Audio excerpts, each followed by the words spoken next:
Alam ko na hinahanap niyo yung Monday ganap, kaya ito na yung ganap ni Ate Girl.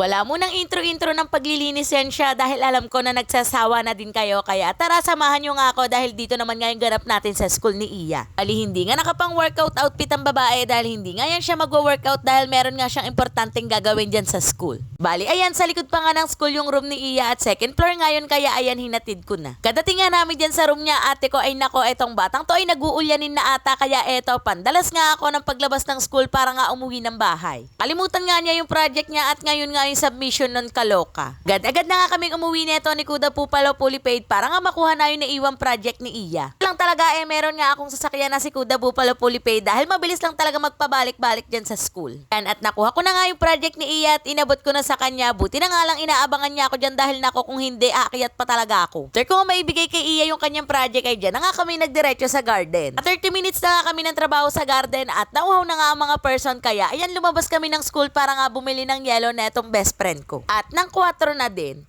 huy, ate ko, hindi kayo iinom sa garden.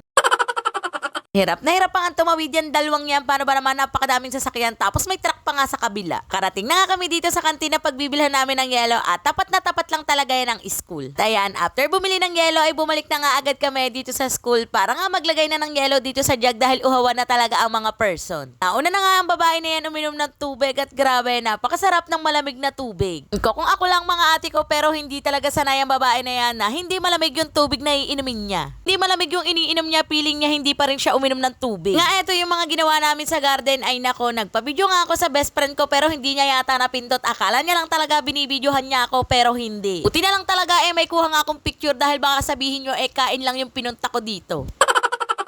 And after namin maglagay ng mga poste na paglalagyan nga ng net na paggagapangan ng aming mga tanim ay nag-asikaso na nga din kami niyang aming mga pagkain. For today's menu, ayan, at pansit nga yung aming pagkain. Wala nga nung grade 3 kami ay ganyan nga yung gawa namin. After namin mag-garden meron nga kaming food trip. Iba nga araw-araw yung menu namin, kung minsan nga ay spaghetti. Katuwa lang din yung may ganyang banding, kaya naman karamihan nga sa teacher dyan ay tuwang-tuwa nga sa amin dahil after nga mapagod sa garden, ayan, at may masayang salo-salo. Nga namin ginagawa yan sa loob ng 1 linggo, basta nagagarden kami at kahit nga siguro yung mga laman lupa dyan ay alam na lagi nga kami nagpo-food trip dyan. Bakit naman pati laman lupa napadamay?